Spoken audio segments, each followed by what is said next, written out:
আজকের এই ভিডিওটা অতি গুরুত্বপূর্ণ। দেখা মাত্র প্রত্যেকটা বাংলাদেশী নাগরিক এটা ভিডিওটা শেয়ার করে দিবেন, কারণ আমি যে তথ্যগুলো দিচ্ছি। নমস্কার, খবরের অন্তরালের খবর নিয়ে ক্যালকাটা ডায়ালগস থেকে মনোজ দাস বলছি।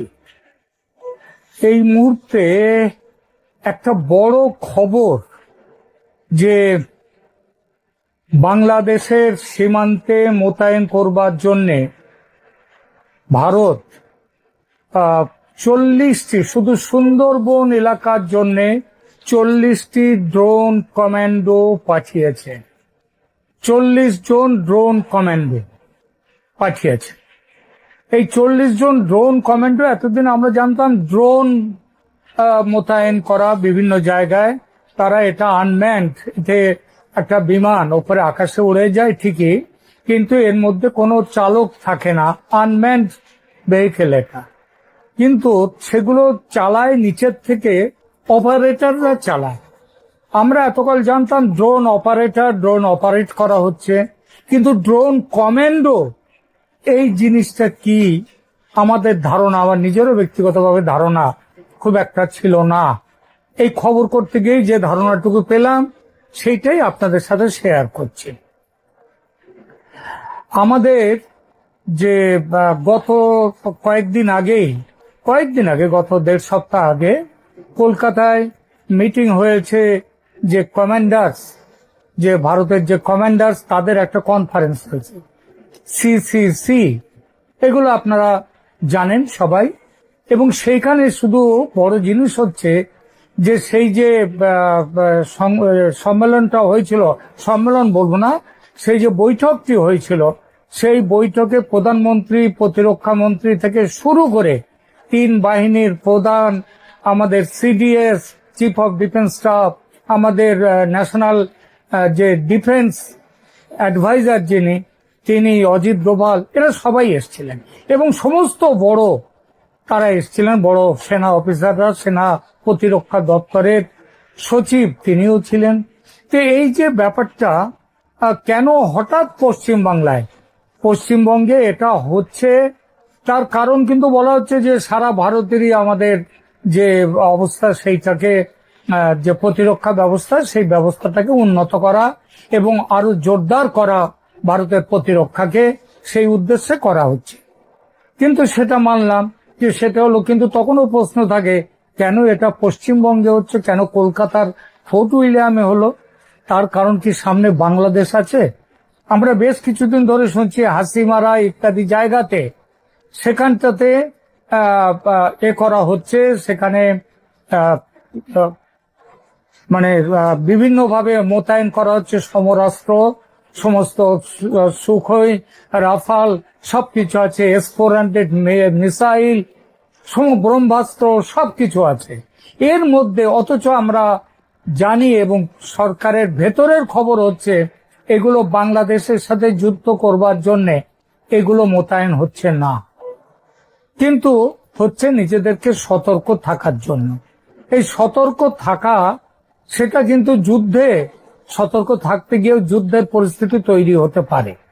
যেমন ভারত ইতিমধ্যেই বলে দিয়েছে যে আমাদের দেশের মাটিতে কোনো রকম নাশকতামূলক কাজ হলে, কোনো সন্ত্রাসবাদী কাজ হলে, সেটাকে আমাদের বিরুদ্ধে যুদ্ধ ঘোষণা বলে মেনে নেব এবং যে দেশের সঙ্গে জড়িত সেই দেশের সঙ্গে যুদ্ধ ঘোষণা করব। কিছুদিন আগে যে মে মাসে অপারেশন সিন্দুর হলো, সেটা হচ্ছে এই একই কারণে। এখন বাংলাদেশ থেকেও এর সম্ভাবনা আছে, বিরাটভাবে আছে। এবং সেই জন্যেই বাংলাদেশের ক্ষেত্রে সরকার, ভারতের প্রতিরক্ষা দপ্তর অত্যন্ত সতর্ক ব্যবস্থা নিচ্ছে। এই সতর্ক ব্যবস্থার অন্যতম হলো এই কমান্ডো, ড্রোন কমান্ডো, যে ড্রোন অপারেটর এবং ড্রোন কমান্ডো, এ দুটো কি একই জিনিস? দেখুন, এতদিন ছিল ড্রোন অপারেটর ছিল, কিন্তু ড্রোন কমান্ডো এই ব্যাপারটা আমরা কেউ শুনিনি এবং এগুলো ছিল না। এটা ভারতে প্রথম ড্রোন কমান্ডো, তাদেরকে এনে কাজে বসানো হচ্ছে, সেটা পশ্চিমবঙ্গে। এবং যেটা বললাম একটু আগে, শুধু সুন্দরবনের সীমান্ত জুড়ে 40টা ড্রোন এখানে আসছে এবং সেখানে কমান্ডো থাকছে, ড্রোন কমান্ডো। এটা এতটাই গুরুত্বপূর্ণ এবং মনে রাখতে হবে এই পুরো ব্যাপারটা হচ্ছে কিন্তু দুর্গাপুজোর ঠিক আগে। কেন দুর্গাপুজোর আগে এত বিশাল ব্যবস্থা? তার কারণ ভারত সরকারের কাছে ইতিমধ্যেই খবর এসেছে গোয়েন্দা সূত্রে যে বাংলাদেশের বেশ কিছু জঙ্গি সংস্থা তারা এই দুর্গাপুজোর সময়ে পশ্চিমবঙ্গের বিভিন্ন জায়গায় তারা তাদের নাশকতামূলক কাজ করতে পারে এবং এই নাশকতামূলক কাজগুলো যাতে না করতে পারে, সেখানে যাতে ব্যর্থ হয়, তার জন্যে এই সমস্ত কমান্ডো, ড্রোন কমান্ডো রাখা হচ্ছে। ড্রোন তারা করবেন, তাদের কাজটা কি?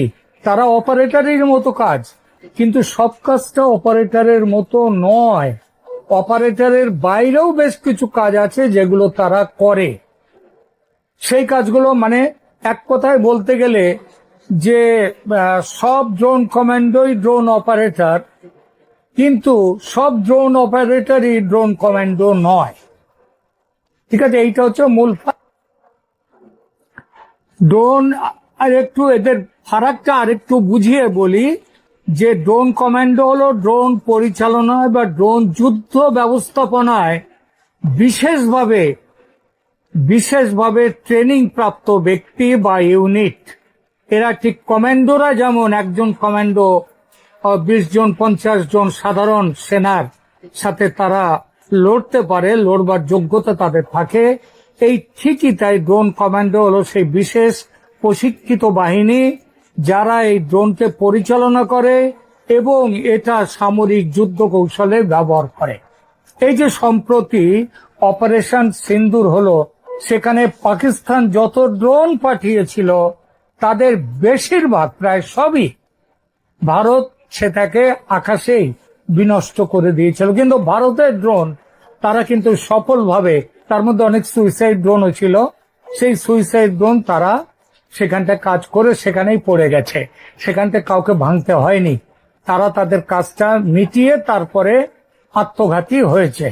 এই ড্রোন অপারেটর এবং ড্রোন কমান্ডোর মধ্যে বড় পার্থক্য হলো যে ড্রোন কমান্ডো তারা সামরিক বাহিনীর সদস্য যারা কেবল ড্রোন অপারেশন নয়, বরং কমপ্লেক্স, জটিল এবং সরাসরি যুদ্ধক্ষেত্রে ব্যবহারযোগ্য যেসব ড্রোন প্রযুক্তির জন্য তারা বিশেষ প্রশিক্ষণ পাওয়া।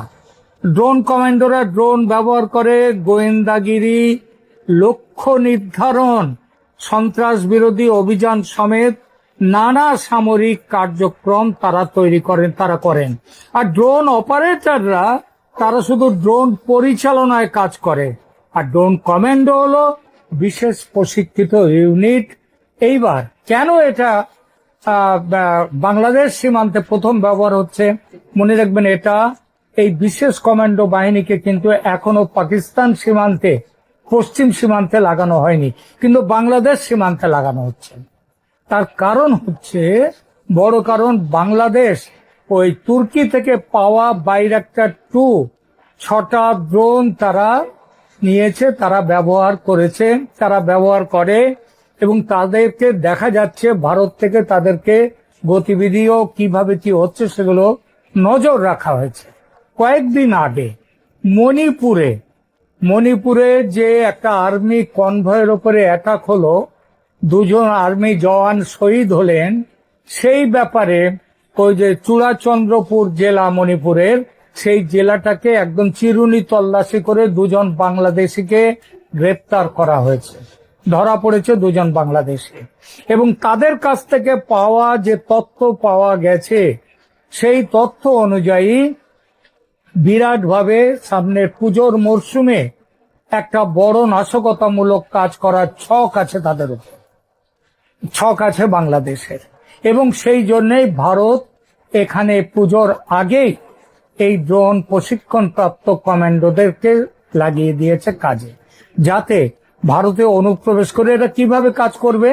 ভারতে অনুপ্রবেশ করতে গেলে তারা যেখানে জমায়েত হবে, সীমান্তের থেকে প্রায় 15, 16, 20 কিলোমিটার দূর পর্যন্ত এলাকায় এরা নজর রাখবে এবং কোন রকম সীমান্ত এলাকায় কোন রকম যদি জমা বড়া হয়, যদি সেখানে জমায়েত করার চেষ্টা হয়, এবং কিছু হয় তারা সেখানে আঘাত করবে।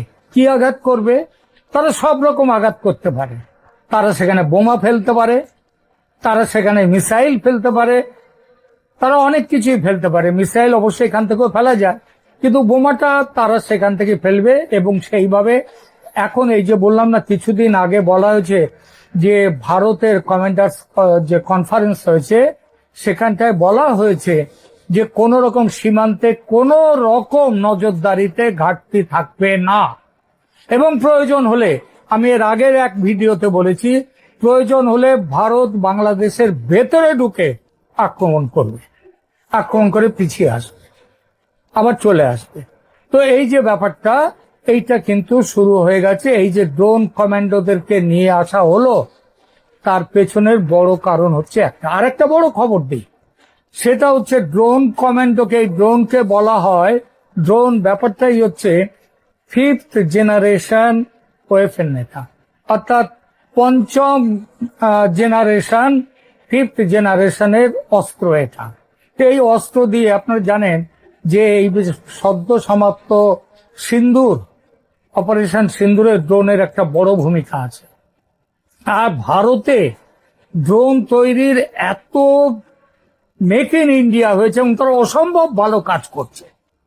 এমনকি তাদের বেশ কিছু ড্রোন, যেটা ইসরায়েলের হেরান ড্রোন, তাদের সাথে পাল্লা দিয়ে কাজ করার মতো তারা, তাদের যে প্রযুক্তিগত উন্নতি ঠিক সেই জায়গাতে আছে। তো এই সমস্ত ব্যাপারগুলো মাথায় রেখে দিয়ে ভারত ড্রোন উৎপাদনের ব্যাপারে একটা বিরাট ভাবে এগিয়ে চলেছে এবং পুরো সীমান্ত জুড়ে। এবং এখন কোনো রকম ভাবে কোনো নজরদারিতে কোনো ঘাটতি থাকবে না, কোনো দয়া দাক্ষিণ্য নেই। ভারতে অনুপ্রবেশ করতে গেলে, চোরাচালান করতে গেলে ড্রোনের ব্যবহার, এবং পরিষ্কার ভাবে বলা আছে ডেস্ট্রয়।